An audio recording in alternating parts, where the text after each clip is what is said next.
Yeah, we're about the same height, I think. I think probably the only thing that I'm more proud of than thinking up the Poem-a-thon is probably my children. Having my children, you know, it was there have been several of them, and between them they've probably raised around £100,000 since the first one we did, which was about 2 years ago. So I'm really pleased to be here, and the only reason I didn't read here before was because I felt I'd taken all the money that my friends and family had that they were willing to give, and I said to Maggie, you better find someone who can actually raise some money. But I'm sorry, really sorry to hear about Hilary, but you know, it is absolutely wonderful to be here, so thank you very much for having me. I'm going to I'm going to read some poems from my collection, All My Mad Mothers, rather from the slightly more political side of the spectrum in the book. In the winter of 1962, my mother gathered up her baby, her trembling soul, climbed into the Mini my father had bought her as penance for his bad behaviour, drove, until she found herself on Hyde Park Corner, travelling round and round in shrinking circles, not sure how to execute the move outwards into another lane, never having been properly taught how to make an exit.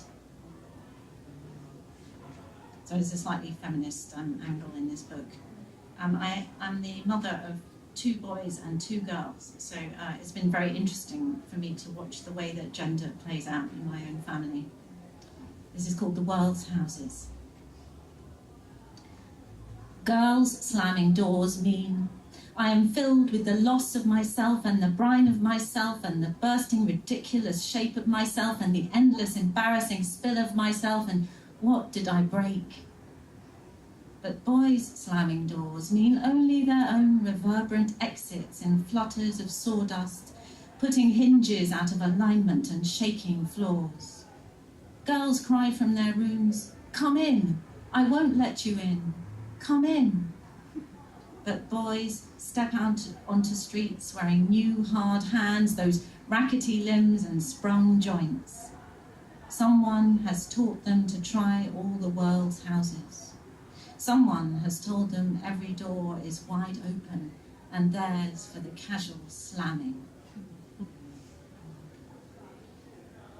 I recently went to, well, it wasn't that recent anymore, it was a few years ago. There was an exhibition in the Royal Academy of British Sculpture, and there were some wonderful sculptures, quite demure sculptures really, in groups in various rooms. And then there was one room, I don't know, did anyone go? There was one room that had Jacob Epstein's Adam in it. It's a monumental sculpture. It was on a plinth on its own in this big room, and you came in through a high arched door, and it was absolutely terrifying, actually, this nude photograph of this nude sculpture of Adam.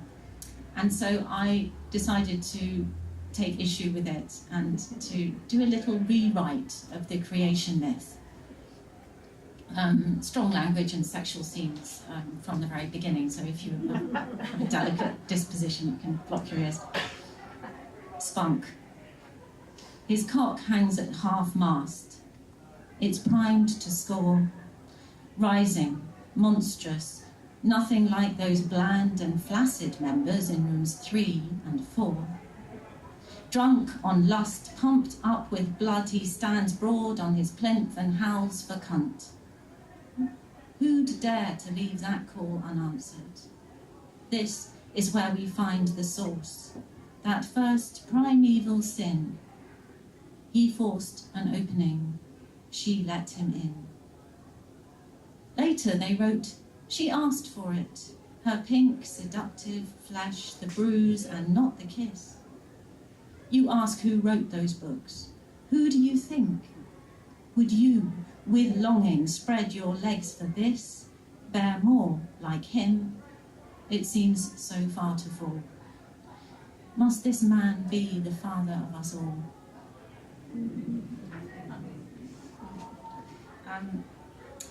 Yes, so I was asked to write a poem in response to Brexit for an issue of Poem magazine that was all written by women. So it's women's response to Brexit. I didn't feel this was a particularly inspiring subject really for poetry, but of course it proved to be, because whatever I get given, and it's probably the same with you, you end up writing about the things you care about. So this is called Leavings. The devils and the lunatics are loose. Bear your children, keep them close for now. Weave a cocoon of hair and skin, a silver song to grow them in. Raise them naked as the angels, sweet and safe, but mix their milk with grit. Fold them in love and give them ear and tongue that they might parley with anyone. Teach them courage, how to rise and focus, muscle them like little boxers. Wait for it. Those fists and minds will soon turn quicker than your own, will read this world, will try to cuff or kiss it, will ask you how to fix it. Shrug, then spin this orb, this creaking prize, spread out the maps, the changing lines, throw up your wrinkled hands, unveil the wreck you've left them. The fires, the slow black, the cleft and spill. Confess, this bruised world, blue and plundered, now it belongs to you. Sorry about that. I always feel I have to apologise for that poem because it's a bit grim. So I'm just going to finish with something a little more cheering. This is dedicated to my daughters. The doors to my daughter's house. Thank you very much for listening. I should also say I have brought some books, and if you buy my first and second collection together, I'll sell them to you for 10 quid and give all the money to this wonderful cause today. So I'll be around afterwards. The doors to my daughter's house. I've seen her stride away through meadows of folding light to the place where the brow of the hill meets the orchards I planted for her long ago.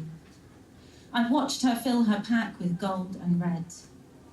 I've lingered till she's one with the horizon, willed her towards cities where portals open like arms, and all the girls are smart and beautiful, though none so smart and beautiful as she.